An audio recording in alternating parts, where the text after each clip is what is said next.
Hello, I'm Yisi from University of Washington. Today I'd like to talk about how to use air sensors to assess health effect of traffic-related air pollution in different modes of transportation.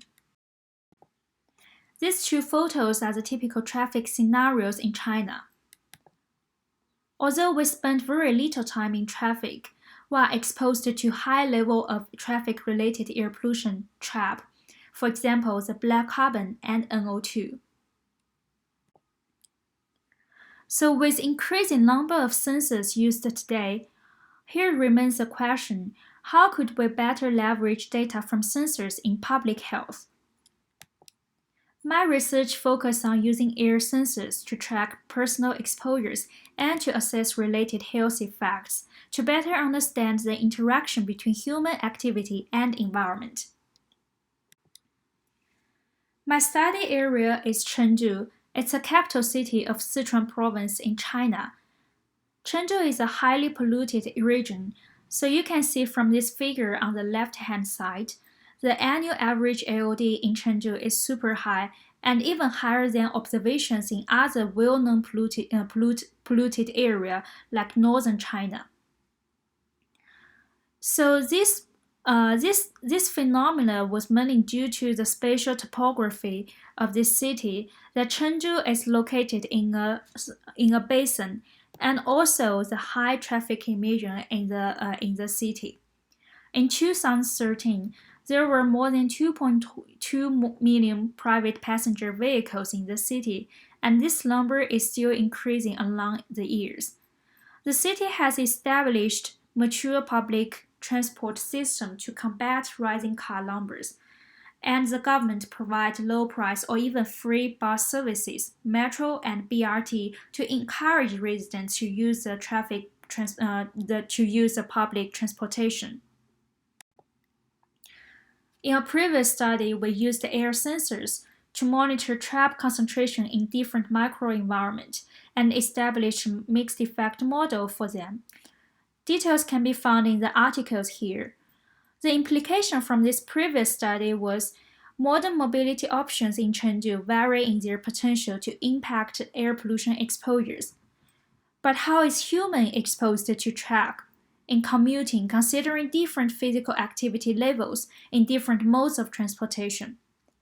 To answer this question, we designed the randomized double-blind crossover intervention study. In this study, we recruit volunteers to repeatedly travel on a major road in Chengdu between the Sichuan CDC office and a nearby subway station. As you can see from the map here, the black line is a major road across the city, and both Sichuan CDC and the nearby subway station Tongzilin are beside this major road. We asked each of our subjects to travel 8 times on the route, and each time they need to travel for 2 hours between the 2 points. In 4 of the trip, they were asked to use effective masks and use car, bus, subway, walking mode separately. In the rest of 4 trips, they repeat the same trip but with sham masks. The order of the 8 trips were randomized, and each trip was separated by at least 1 day. Before and after each of the trip, we did health measurements for each of the subjects. The facial mask used in the study mimics the powered air purifying respirator, PEPR, so we call this mini PEPR. The mini PEPR uses a blower instead of lung power to draw air through the filter. In the effect mask, we insert the HEPA filter to remove the ambient particles, and for the sham mask, we just remove the HEPA filter. As you can see from the photo on the right side, there's not much difference between the sham and effective masks, and this is how we do double blinding in the study. We also use different sort of air sensors to monitor TRAP concentrations in the trips. We used portable University of Washington particle monitors, POP, to record PM1 to PM10 count and mass concentrations, and also temperature and relative humidity. we used the AE51 to record black carbon concentrations, 30 second by 30 second. We used the disk mini to record ultrafine particle number, average size, and long deposited surface area (LDSA) with a time interval of 1 second. Still, we use a noise dosimeter to record noise levels second by second. We also use the actigraph activity monitor to monitor the physical activity of our subject in each trip. In terms of health measurements, we measure cardiovascular and respiratory health indicators for subjects. We used a portable spirometer to measure lung function of subjects, including FEV1, FVC, PEF, and FEF. We used the viral to measure fractional exhaled nitric oxide. It's an indicator of airway inflammation. The oral blood pressure monitor was used to measure SBP, DBP, and heart rate of subject before and after each trip. Additionally, we had a questionnaire to collect subjects' perception on the mask used in the trip, the meals they had before the trip, and their perceived stress using a scale which has been validated in China before. We recruit our volunteers from Sichuan CDC, following the inclusion criteria of non-smoking, non-pregnant, healthy, and aged between 20 to 60 years. We screened 23 volunteers and finally enrolled 21 subjects into the study. Most of the 21 subjects were female and pretty young. They all had at least a college degree, and they all have normal health measurements. These 4 photos show how our subjects on the vehicles. You can see we used the gasoline-powered passenger car, the electric-powered subway, CNG-powered bus, and walking mode.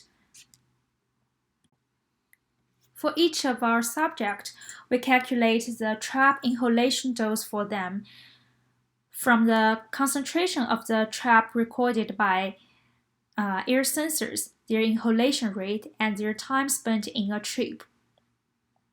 The inhalation rate is based on the actigraph reported activity level, and we extract the inhalation rate from the Chinese Exposure Factors Handbook. It's pretty obvious here that people are exposed to the lowest level of air pollution during car trips, and generally they are exposed to the highest trap exposures during walking trips. But the bus trips exposed the subjects to the highest ultrafine particle numbers. To evaluate the effectiveness of the mini paper, the facial mask used in the study, we used mixed linear models, where the dependent variable is the difference between post and pre-commute health measurement.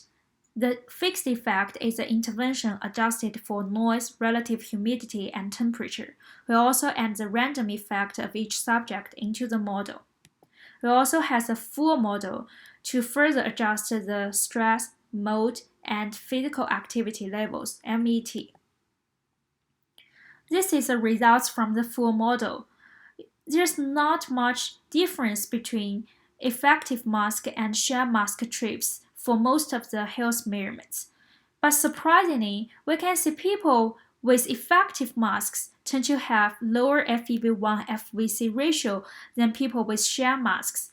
That means people wear effective masks has worse lung function than those with sham masks. We further explore the effect of perceptions of subject on the mask.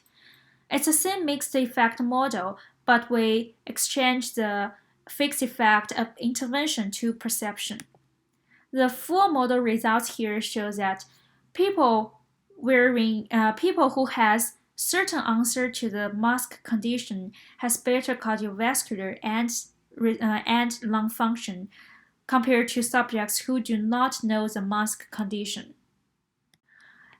And now we want to assess the health effect of different air pollutants with the health measurements. With the continuous measurements from air sensors, so what summary feature of air pollutant can be used in such health study? Normally, we use the average level of air pollutant as an exposure metric in EPI studies. But what about other metrics? So here we create 9 exposure metrics for different pollutants, including the mean, standard deviation, and range. We also create the metric of proportion of high-risk levels of air pollutant. It's a proportion of time of pollutant above the third quartile of the pollutant across all trips, but for ultrafine particle sizes, we use a proportion of time of levels below the first quartile, as we assume the smaller size, the higher risk. We also consider 3 different time scales of these pollutant of these exposure metrics, including the whole 2-hour trip, the last 60 minutes of the trip, and the last 30 minutes of the trip. Combine them together, we end up with a total of 189 metrics for the 7 pollutants measured in the study. When we look at the correlation figure between these metrics, it's pretty messy and hard to extract useful information from this huge figure here. But we can see those metrics are highly correlated with each other. So how could we extract useful information from such a large amount of data to do the health assessment? What we did here is to use a partial least squared regression to find the pollutant feature that maximizes explained variance in exposure and also the correlation to the health. With the most important pollutant feature, we put this feature into the same mixed linear model as before. It's the same basic model and full model to further adjust for stress, mode, and physical activity. So, as you can see from the full model results, the higher range of ultrafine particle sizes is correlated with higher heart rate, and the higher proportion of high-risk PM1 levels during the 2-hour trip is correlated with airway inflammation. Also, the higher minimum level of black carbon concentrations is correlated with worse lung function indicated by the ratio between FeV1 and FVC. So in summary, air pollution sensors are pretty useful to track personal exposures, and with other wearable sensors, like the commonly used smartwatch to track physical activities, we can calculate inhalation dose of air pollutant pretty easily. But we still need further studies to evaluate the effect of facial mask using during transportation. And the continuous measurements from air sensors are pretty useful and provide us opportunities to explore different exposure metrics to be used in epidemiological studies. Finally, I'd like to thank my colleagues at UW, Sichuan CDC, and Chinese Research Academy of Environmental Sciences. And also, thank you for your attention.